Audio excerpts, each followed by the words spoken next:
Before today's topic, a quick disclaimer. The stories and data we share come from the states that we practice in and the experiences we personally had, which can differ greatly across our country and certainly the globe. This is not a professional advice show, so get comfy and let's discuss death.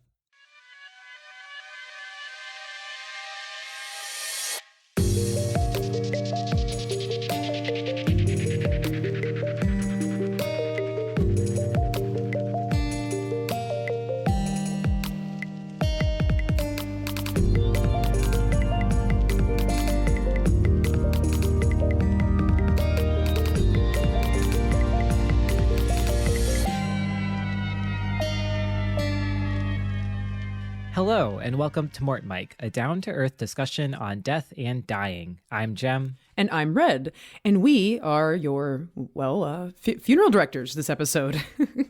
This week we thought we'd go back to basics with some tips and tricks on attending your first funeral. Especially in earlier years, some people can go most of their young adult lives without ever having attended a funeral or experiencing a death, especially if their families are smaller or have longer life expectancy. So this is especially true for planning a funeral. Most people only ever make two arrangements in their lifetime, a parent and a spouse. How many funerals have you attended outside of work, Jem? This is actually a funny story. I've only ever attended one funeral, and it was my grandma's funeral on my mom's side, my maternal grandmother, and it was after I started working in the funeral industry. So before I went into the funeral industry, I had never actually been to like a funeral to where it was like someone that I knew. I think even before that, I only went to like one viewing, and it was for someone who I didn't really know. So I really, was not exposed to funerals like as a kid.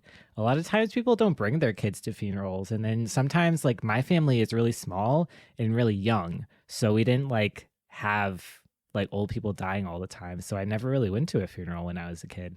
Yeah, and that's about the same for me, where it's just like, I went to some when I was super young where you don't really remember it, so they don't really count, but I had been in the industry for quite a few years before my grandparents started to pass away, and I attended them, so that's probably the case for a lot of people, especially like that are in their like early 20s, mid 20s, like you're not going to really attend something until your late 20s or 30s even.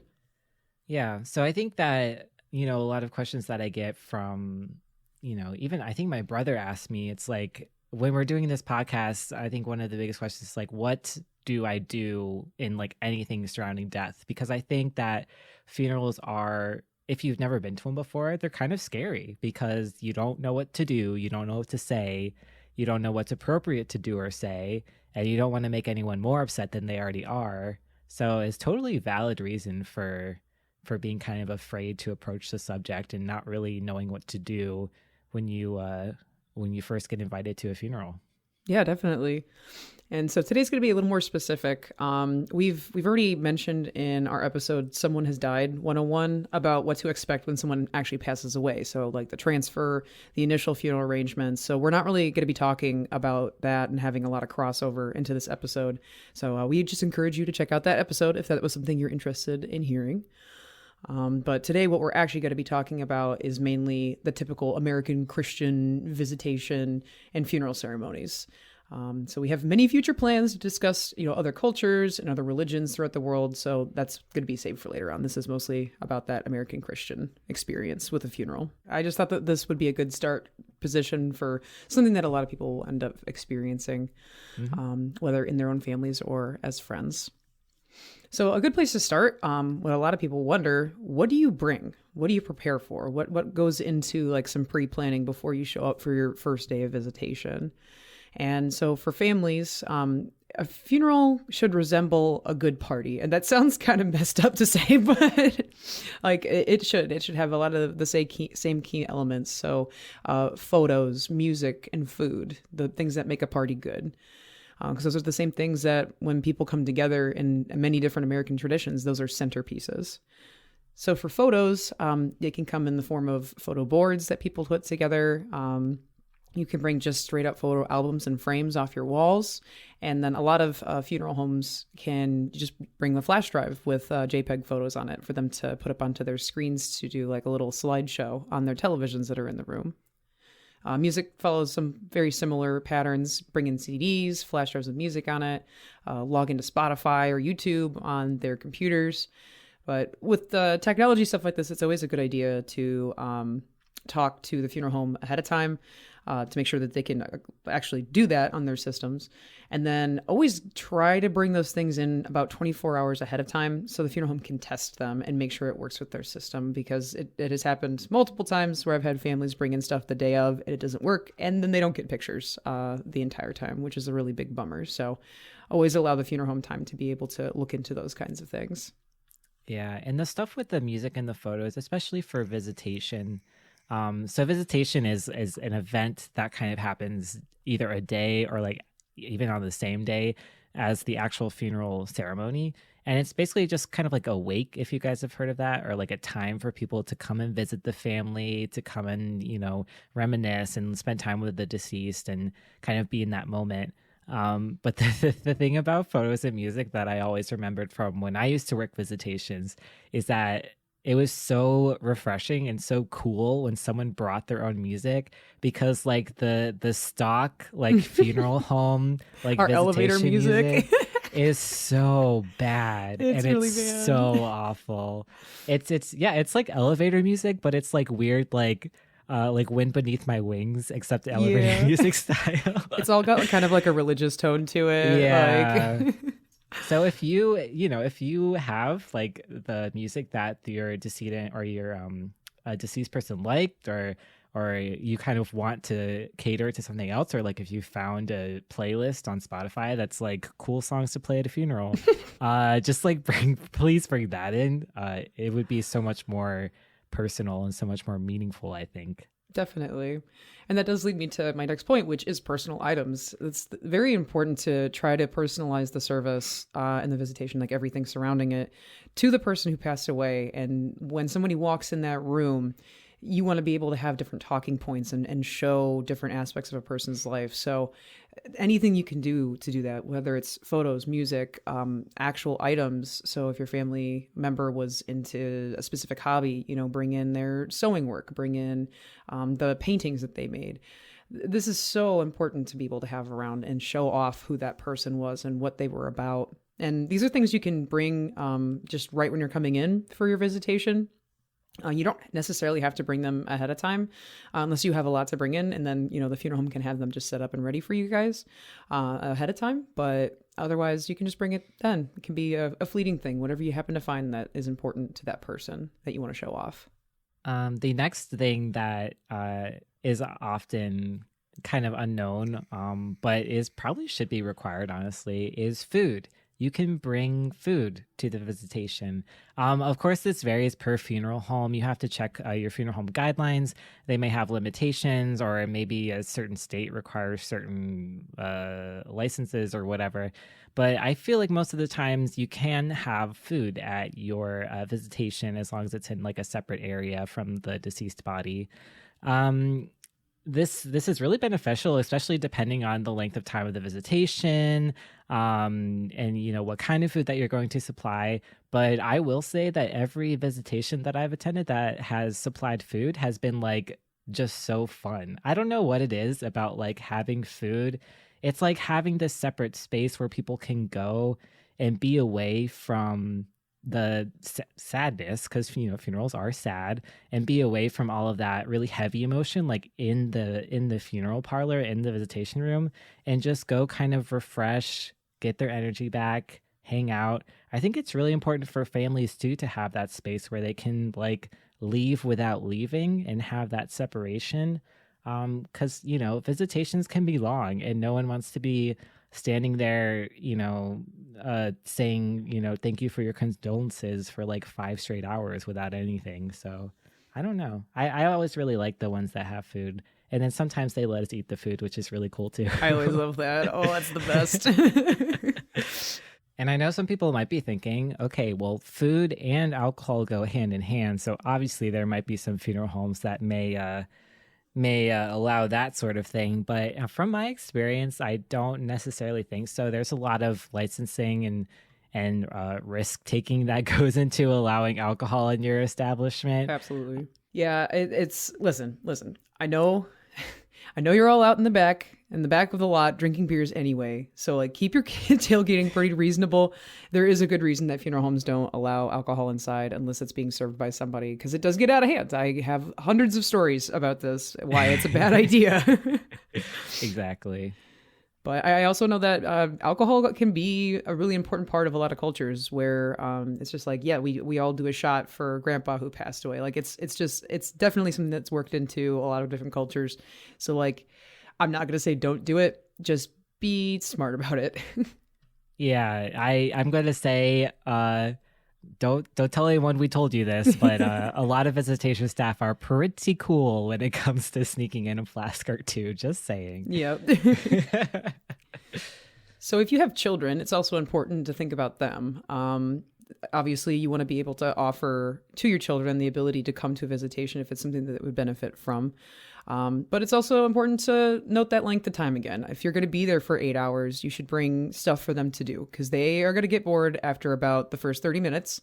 And then there's still a full day ahead that you need to be able to focus on your own grieving process. But then they have something to do that's not drawing you away from that. And honestly, even considering a babysitter after a certain amount of time, just have the babysitter come pick them up. That way you can, still be present. And then they've had their time to be able to be around family and say their goodbyes before they just start to go off the rails and start ripping down curtains and stuff. Because they get so bored. Yeah, I will say for the kids, I am an advocate of, I think it's important that kids need to be present and they need to be kind of aware of, the rituals of death and what that means. But, like Red said, only for so long can kids sit in a quiet room and pretend that they're not about to go off the walls bonkers. So a babysitter is a really good idea. I never thought about that. But also, I've heard of some funeral homes having family rooms where there's kid toys and stuff like that, but that's pretty rare, to be honest. Definitely rare. I've worked at 3 different funeral homes and none of them had a kid area. One had coloring books, but that was it. And that's about 10 minutes and then they're done with that. So something that we've already kind of mentioned a few times is just be conscious of how long you're going to be there. If a visitation is only about 4 hours, you're not going to feel like you need as many creature comforts while you're there as you would an 8-hour stint of a visitation. So always be conscious of taking breaks, go to eat, go drink some water, have a breather, step outside. Time can pass pretty quickly with the nonstop conversation. So honestly, setting an alarm for a few hours just as a reminder is a good idea. I've gotten to the end of the night with families at the end of their visitations, and they said that was their first time getting to have a break to go to the bathroom, all day, So you just try to get ahead of the fact that you are, and especially even, it doesn't happen often anymore, but you have 2 days back to back of visitation before a funeral on the 3rd day. That's forever to be at the funeral home. So you still need to be taking care of yourself while you're there. Yeah, absolutely. Very important to take care of your mental and emotional needs as well during this time. There is no reason to try to tough it out and just be there the whole time because you feel obligated to. You're human and you're allowed to take care of yourself. So definitely do that, please. And some demographics, it can actually be custom to have a break during the visitation where guests are no longer being received and the family can rest. They can either, take 2 hours and just eat at the funeral home or even go out to dinner. That's definitely something you can ask for during an arrangement. I know it's not always common depending on where you're from, but it is something that you can do. So that's a lot of stuff for just family. So what if you're a guest? What are some, little bits of etiquette to know ahead of time? Then speaking of time, be aware of the time. It is very unfair to rush a family along by showing up early to the family hour. That's their time to be with the deceased. And just know whenever the website or newspaper or whatever says the visitation time starts, say it starts at 2 p.m., most likely there's going to be an hour before that where the family, that's just their time to be with their loved one. So don't be showing up early because then we have to go in there and be okay, your guests have started to get here. Are you ready to receive them? Give them that time. So don't show up super early. And then likewise, at the end of visitation, if it ends at 8, and you get there at 7:50, that's taking away from their time to say goodbye. And in some instances, they might not get another chance to see their loved one before they're cremated or buried. So it's important to try to be timely about your attendance to a visitation. And I usually say, if you're a guest, it's not always appropriate to help yourself to the food unless you're invited by the family. A lot of people are pretty quick to do that when you go say hi. They'll just say, oh, yeah, there's some food in the lounge. Go help yourself. Unlike the family, you're only there for a short period of time, and you can always go eat before or after you arrive there. So that food might just be for them and for them to be able to take home after so they don't have to cook for the next few days. It's a nice thing to allow them that food for themselves unless you're offered. Mm-hmm. I think a good comparison to make here is that, like, I don't know what media I've seen this in before, but there's like a stereotype that like little old ladies will like read the obituaries in the newspaper and then like go to the visitations to like gossip or like see what's going on or have some food. As long as you're not that person, it's, just show up and be polite and be there for the family. Don't just like come for a snack and then, leave or whatever. We've had homeless people come into one of my funeral homes to get food before, like, because they just know that there's probably going to be food there. It's sad, but it does happen. People do come in for a spot to eat. Yeah, definitely. So some overall guidelines for some other things for families and guests alike. What do you wear? I feel like I get that question every now and again. And to some people, it could be appropriate attire. But what does that mean? It's a lot of different things to a lot of people. For some, they might come in like a standard suit and tie, formal dress, blouse. And for others, appropriate means they come in a button-down flannel and jeans and custom t-shirts of the deceased. So I would say as a guest, you should just plan on having some sort of dress clothing, even if it's just like casual khakis and a polo. But for next of kin, some dress more casually the evening of the visitation because they're going to be on their feet all day. And then more formal for the day of the funeral. So like you're going to church or something like that. Black has... Oh, sorry, go ahead. You could also set guidelines, I think, if you have a specific request for attire. It's kind of like... not to make a weird comparison, but I guess it's kind of like wedding invitations. I think if you send out like visitation invitations or funeral invitations, you can say like, formal dress required, or some people say no black clothing, please, or stuff like that. Yeah, definitely. And even though that's been like the traditional color of funeral clothing since like the dawn of whatever, there's been a huge change in that standard over the years. Just honestly, I'd say avoid hyper vibrant colors like yellow and red because they're like an attention grabber and that can be a little disrespectful when the center of attention should be the deceased. But a lot of things have become relaxed over the years. Like even some situations, there might be like a theme for the clothes that's optional. I actually just wrote that into an obituary today that they wanted, so-and-so to, wear this person's favorite sports jersey to the visitation, in support of how much they loved blank sports team. Or where Papa Jim loved his favorite band, so wear some like band T-shirts. I see all sorts of cool stuff like that, which usually would be referenced in the obituary. If you're a family member or a guest who's planning to be at the visitation for a long period of time, and you're a person that wears high heels, definitely would recommend a change into more comfortable shoes. Even men that have like really uncomfortable dress shoes, I would definitely consider bringing a change of shoes, especially because you're going to be on your feet a lot more than you would think you would be, because a lot of conversations happen standing up at visitations for whatever reason that is. So definitely just consider that. Even a more comfortable change of clothing, especially if you want to go out to dinner at like a dress down place afterwards, or if you just want to change after a long day at the funeral home before going home if you have a long drive ahead of you, just something like that to consider. And this is especially going to be important for the funeral day as well, especially if you're going to a cemetery, bringing those comfortable shoes. So I think one of the most daunting parts of the visitation is like actually walking in and seeing the casket and then seeing like your decedent's like little head poking up over the edge, because it's really scary, especially if you've never seen a dead body before. People don't really know what it's going to be like, and they don't really know how they're going to physically react. because it can be really jarring and really anxiety producing for a lot of people. I definitely had a similar experience as to where when I started working interning at a funeral home, I had never seen a dead body before because I'd never been to a funeral.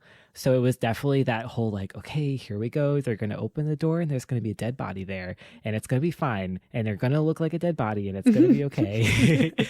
So just to kind of, I can't tell you what you're going to experience personally because everyone's different, but just to kind of sort of give you an idea of what you might see. A lot of the times, actually, I want to say almost all of the times when there's a visitation, the body has been embalmed for sanitary reasons, for kind of keeping everything good looking reasons. Bodies start to decompose within hours after death. So it's really important to embalm the body in order to keep it presentable for the visitation.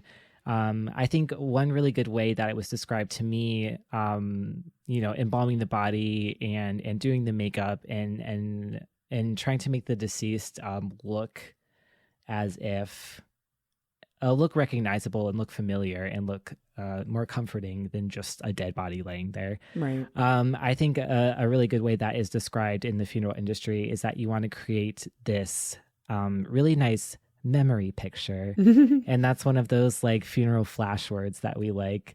But just a really nice sort of comforting, familiar view of this person. A lot of stuff goes into embalming, which we've talked about before, and a lot can be changed. If the person was really sick, you can make them look not sick. If they had something happen to their face, like a contusion or something like that, you can make that go away with makeup. So most of the times you're going to see a very nice looking person that honestly looks like wax because there's probably wax and makeup on them. And they're going to look different. They're not going to look like a live person that's laying there sleeping. They're definitely looking different, but it's not so crazy. It's not disgusting. It's not like scary. It's just, I kind of think of it as like a wax model, honestly, is what it looks like to me. Yeah, it's that uncanny valley. I get that a lot, that it's like, it's them, but like something's a little off type thing. And there's no right or wrong way in how you react to seeing your loved one deceased for the first time. For a lot of people, that is the case. Like I've had some people that stay at the back of the room until they're like ready to go up, and some people run straight to the casket and push everybody out of the way. So it's okay to react however you're going to react to it. And a lot of the times, like if I'm taking a family in for a first view and I think that there's something that could be problematic, like we had to use a lot of cosmetics because of bruising or something like that, I try to tell the immediate family that's there for the first view, like, hey, I just want to let you know, I think your dad looks wonderful, but you are going to notice that there are some more cosmetics on his face than you would be used to. So it's just kind of like giving that soft open to people. Guests aren't going to get that, but I try to give that to my next of kin at least, because it's scary. It's scary. Like you don't know what you're going to expect. So take note, funeral directors. You should be doing that for your families. I know. I used that line as well when I was working funeral, and I love that kind of soft opening with families as well. Another important thing to talk about here is that if you don't like what you see and you're like, that is not Grandpa Joe or whatever, like why is he wearing lipstick? You need to ask the funeral director to fix it. Please do not try to fix it yourself. Oh my God. Because like I said, we talked about this in a previous episode with the wax coming off of the lips. There is a lot that goes to embalming, and there's chemicals in your loved one, unfortunately, pumped in. So you really need someone who knows what's going on there and knows what happened to be able to fix something. If you try to fix something, it's just going to be bad for everyone involved. I promise you. You're going to have to call us in after anyway, so might as well just do it for the first time. But yeah, no, definitely, especially if you have anything that you want changed. I mean, it like is such a shot to me when I get a survey after a funeral and it's like, well, we really wish that he looked different. I'm like, but you could have told me, and I could have tried to fix it, or at least explain why things were different. We want you to be heard. Yeah, and it's very important to be transparent with your funeral director. I would say that most of them want to please you, and they are open to making sure that you are comfortable with what's going on. Right, Greg? I would say that, right? Oh, absolutely. No, that Yeah. would break my heart to know that somebody stood next to their loved one for 8 hours and they hated every second looking over and being like, Yeah. because I hear that sometimes. I'll go in for visitation and I'll hear murmurs of like, man, I just wish he looked a little bit more like himself. Like I hear that all the time and I'm like, please just give me the opportunity to fix it if I can. Always. Yeah. Yeah. Because we don't know what your loved one looked like in life. We have pictures, but that's not, super helpful. Yeah, I could think that's like the best body I've done cosmetics for all week, but it could be awful and tragic for you. So it's very important to be able to be open with us about that. Mm-hmm. So when receiving guests, I get this question randomly, actually, a lot. Something I never really thought I would get questions on this about where do we stand? Families will ask me that, where do we stand? And so usually I notice that visitations go like one of two ways. Either they'll start like getting like this receiving line type thing or like casual little scattered pods around the room. If there's like a lot of visitors and you have like a big family, sometimes standing and having a receiving line is a lot more beneficial. So like you'd stand up by the casket and then like in a row and your guests could like file up and be able to talk to every single member of the family and pay their respects, or like a more organized way. Otherwise, families will be in these like little random groupings around the room where guests can like visit whoever they know and join into whatever conversations that are happening in the group. So there's no wrong way to do it. There's benefits to both, but it's whatever kind of naturally happens. Don't get too worried about where you're standing. You don't have to be an X on the floor. You could just go wherever you want. Or even if you need to like sit, like if you sit down in a chair like near the front, people are going to come up to you. Yeah. So, don't worry about it. So here's the really big part that I feel like a lot of people might be super on their edge to know. What do you do? What do you do and say to support the bereaved? Where's your place as a guest, as a friend, and a distant family member? How do you support those that are directly being affected by this death the most? This is hard. And I think that as professionals in the industry, we have experienced this a lot and we have learned a lot. I want to say that it really depends on who you're talking to. But in general, there's no like one size fits all phrase that's going to, take someone's hurt and pain away after losing a loved one. Whatever you say, it's not going to fix anything really. So just kind of keep that in mind. You're not there for solutions. You're there to be with them in their grief, sit with them. That's what you're there for, to support them in that way. You don't have to offer any solutions. We were warned in mortuary science school to avoid saying certain things that would kind of sound not genuine or like, how do you say, like... Could be misconstrued. Yeah, it could be misconstrued. So one of the biggest things that I never say, I'm so sorry for your loss. I never say my condolences. Do you know how many times someone has heard that after someone dies? It becomes like background noise. It doesn't mean anything. It means nothing. If I say that to someone, I could care less, to me, in my mind. So I would never, ever say that to someone. And that's just me personally. And that's just how I feel. There are instances where I feel like it's appropriate to say something like that. Very, very rarely. I think to a family, I've only said it like once or twice, honestly. Yeah, I said it in the beginning when I really didn't know what to say, and then I definitely got away from it myself. I actually even had one professor that said, don't say that because they're not like an article of clothing that you would lose. They're a person. And I'm like, all right, damn, that hits hard. It hits pretty hard. Yeah. Honestly, what I do is I feel like I have it easy because I'm a very like sympathetic person and I'm very very compassionate just in general, the way that I talk to people. So I kind of just talk to people as I would talk to them normally. And I always try to kind of end the conversation and make it about them. Mm-hmm. So, when I'm talking to a family and I'm wrapping up the conversation, this is all for work stuff, so I know it's different. But, wrapping up business and stuff like that, I say, okay, well, I'll be in touch. Take care. Stay safe. Stuff like that. Mm-hmm. And I think that means a lot more than being like, oh, it was his time, or, God had other plans, or, Those are absolutely my off the table. condolences. Never, ever say those things. Yeah. So I think if you just try to, and I know Red has a lot more to say about this, so I'll wrap it up. But if you just try to kind of make it kind of personal to you, personal to the person you're talking to, you don't have to say anything that's going to solve anything. You just have to be there and be present. And that's all I'm going to say. I think that's a really, really great way to put it. Cause yeah, like I'm so sick of hearing like, I'm so sorry for like, no one cares. That's just background noise, like you said. So yeah, I mean, like if you absolutely need some to say, like if you want me to give you something to put in your back pocket, like here's some of my go-tos that I say if I'm just like really struggling to come up with something more personalized for somebody. The classic, I'm so sorry you have to be going through this right now. I know how special Graham is to you. yeah.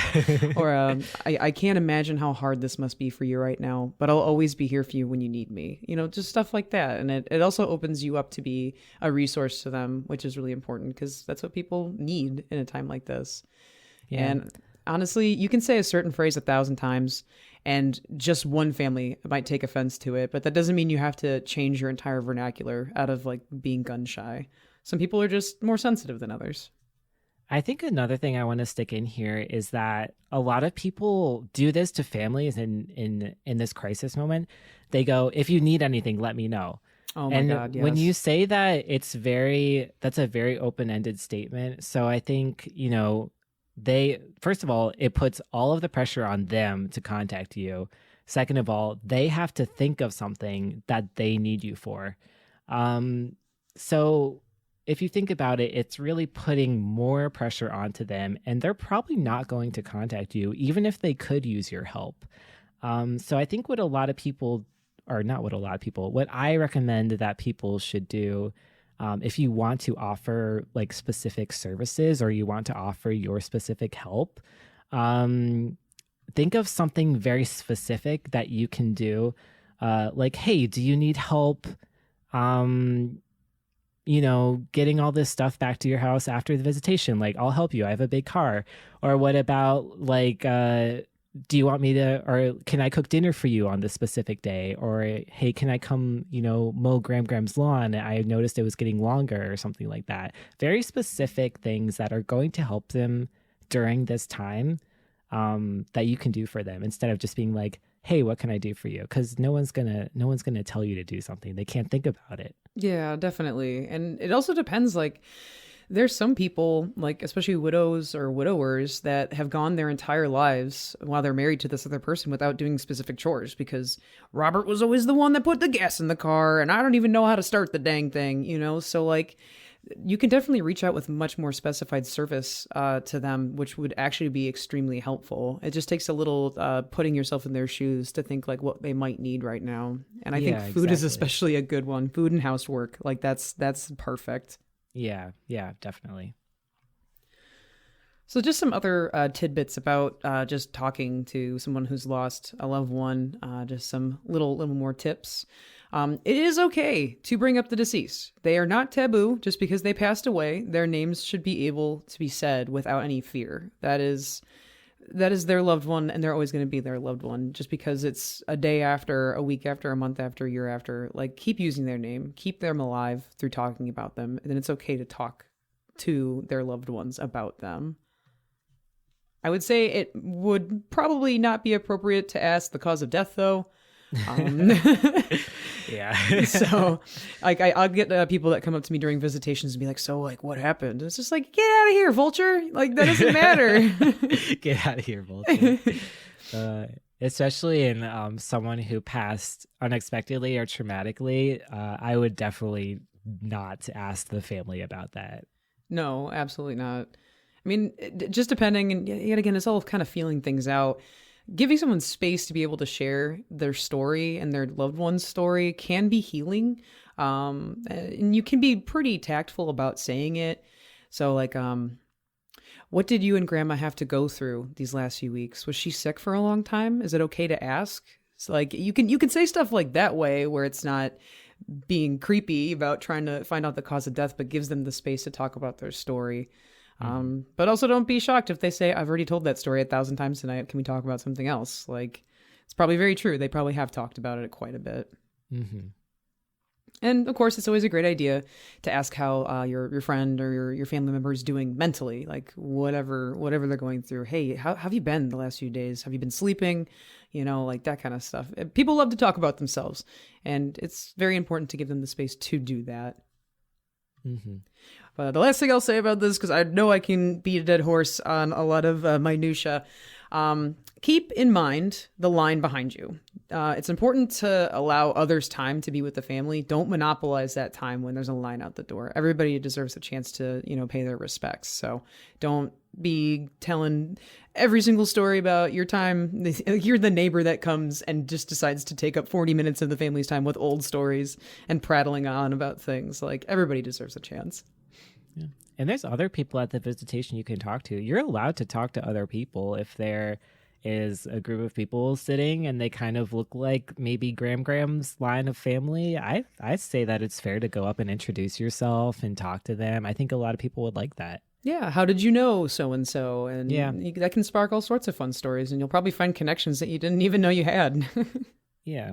So maybe you're having a difficult time with the verbal support, but you want to show your love in different ways to the family. And there are a few different ways you could do this. Of course, sending flowers. You can send flowers through funeral home websites. Just call them and, maybe see who their normal provider is and like go directly through that provider's website. Sometimes when people order like that third party stuff, they don't show up. And then there's this whole like everyone's scattered at the funeral home because we don't contract with them. It's just like a third party service.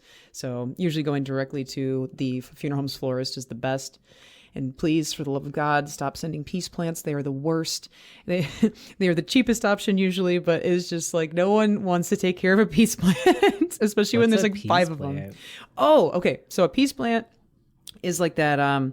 Usually it's like a very tall, skinny arrangement. It's just like those long green stems with the like white lily type thing on the end of it.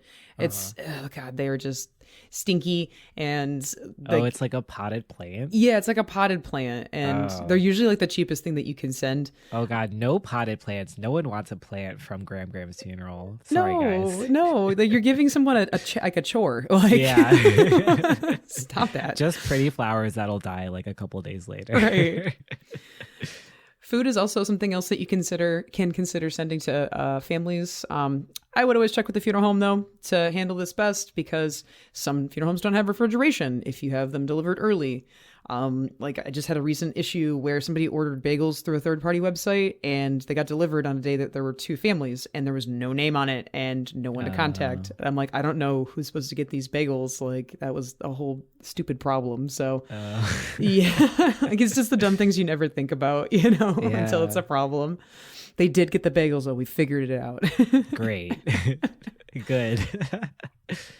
Also just like bringing a card to give to the family or making a donation in a person's name and all sorts of other memorial tribute items are really nice. Like those big blankets that are personalized. There's lots of cute things that you can get online for people. So those are all things that you can do during the visitation. Like we said, visitation is a separate thing from the actual funeral, just kind of a more casual time to visit and be with the family. Funeral is a ceremony. It's a ritual. Usually it's a very specific time and it's a service with an agenda and things that they're going to go through in order to honor the deceased.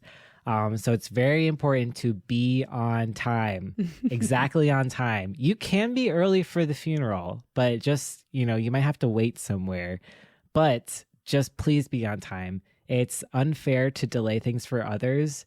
And most priests aren't willing to start a service late for one child who's running behind or one family member who's running behind, especially when the cemetery is involved. Cemeteries, let me tell you, they have tight schedules.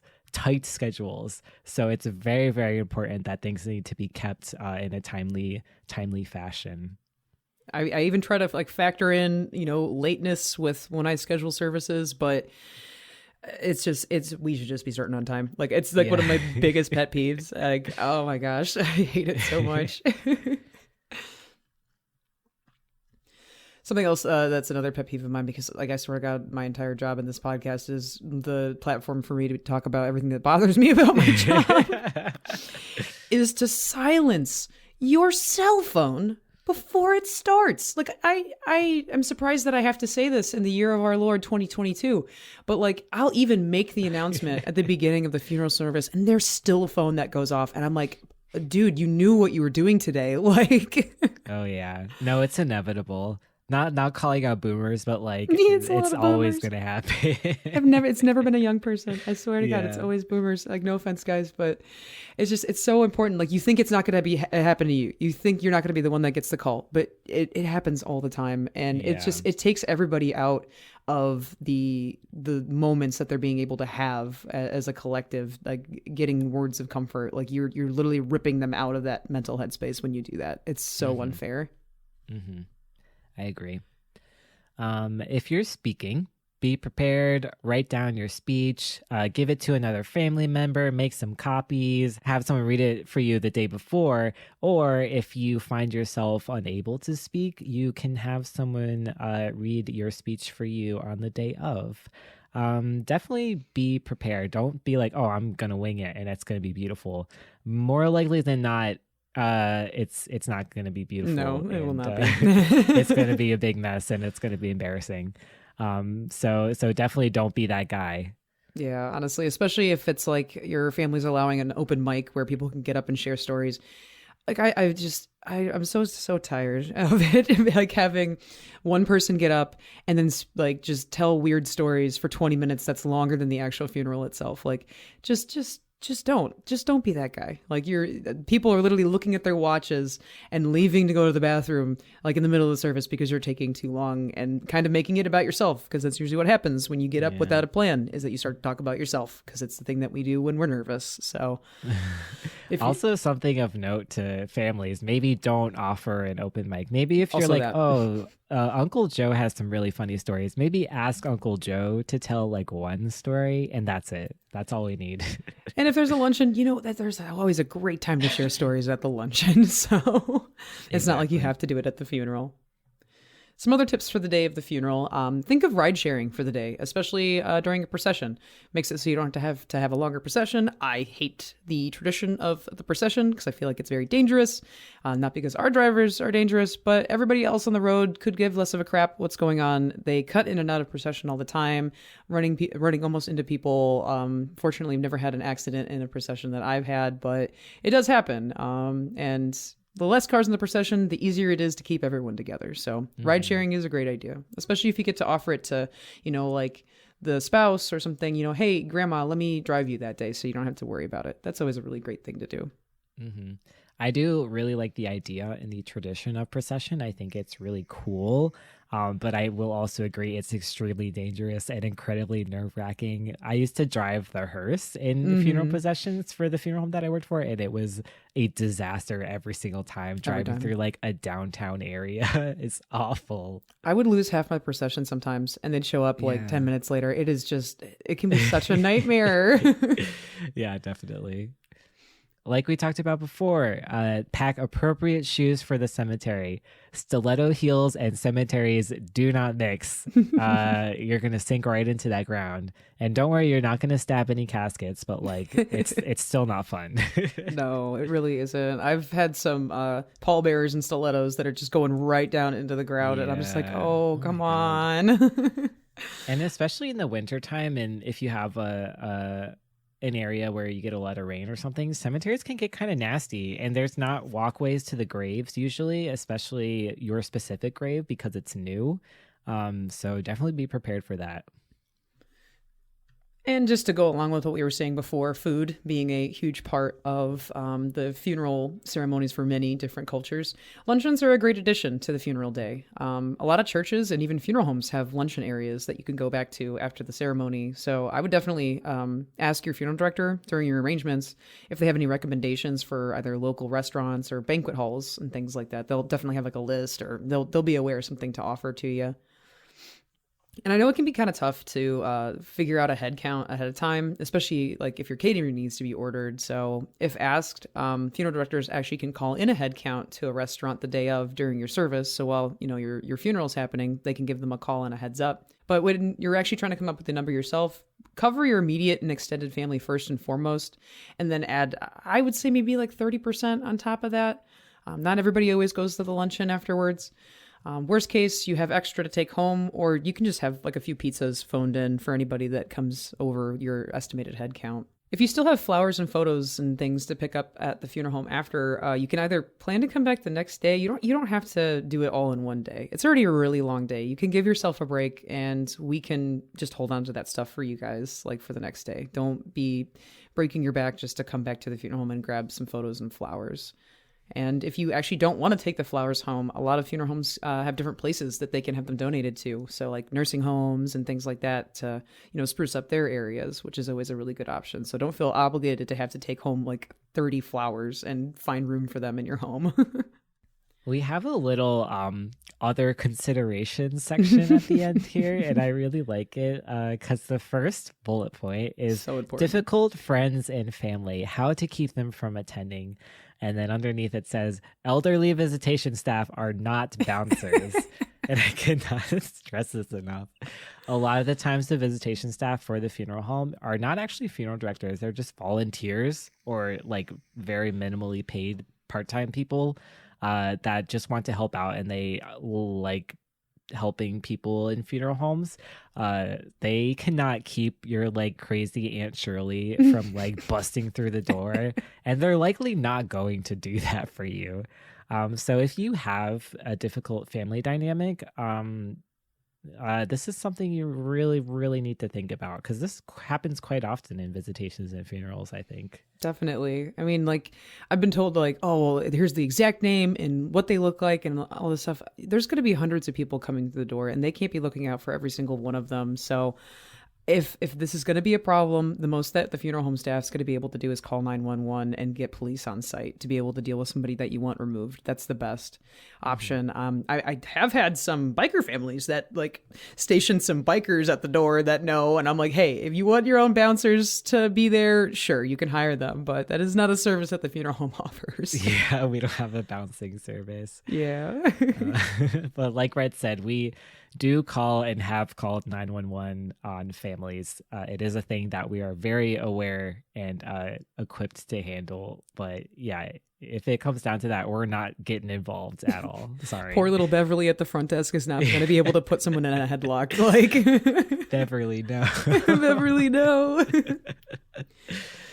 So something else that a lot of people ask us for is work excuses. You can actually call ahead, and we can draft you up one ahead of time, so you can just grab it when you get there, or we can fax it to your place of work. Whatever you guys need, we can usually do it either right on site, or you can call ahead, and we can take care of it ahead of time too. So that's something that a lot of people end up needing because their businesses won't take just like the obituary online to prove that you were there. Yeah, and you could just ask, and the funeral director will do it for you. It's a common request. Yeah, don't worry. And I think my big point at the end of some of this is it's okay to delegate. It's okay to use your support network while you're in the middle of like your grief. Make a list, assign some stuff to other people to make it happen. People are extremely eager to help. Like we already talked about, a lot of them don't know how to talk very well. So if they ask for something to do, it's okay to say, you know what, actually, yeah, could you put together the photos for the slideshow? It's okay to actually ask for help. You are allowed to ask for help. If this time more than any other, you are allowed to ask for help when you're going through grief. Mm-hmm. Yeah, even like taking care of the food, or just like little things like that. You don't have to do everything, and it doesn't have to be perfect. This is your time, and it's important for you to like be there and sit in your grief and kind of go through the process. Don't make it more stressful for yourself than it has to be, please. So we hope this has cleared up some things regarding what it's like to attend your first visitation, what it's like to maybe plan or be the main point person for your first visitation and funeral.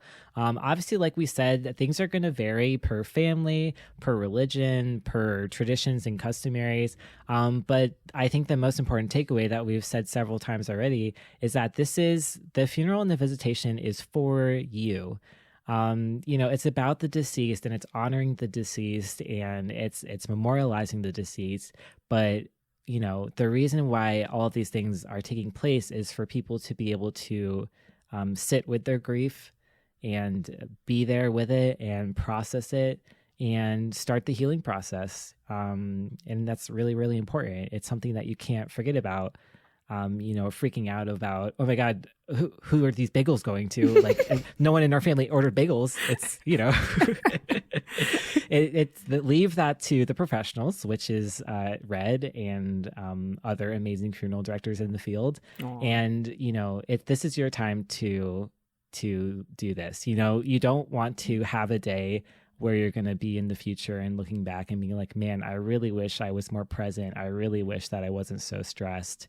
But if you're there and you're talking to people and you're taking care of yourself, that's really all you can do. And that's all you need to do.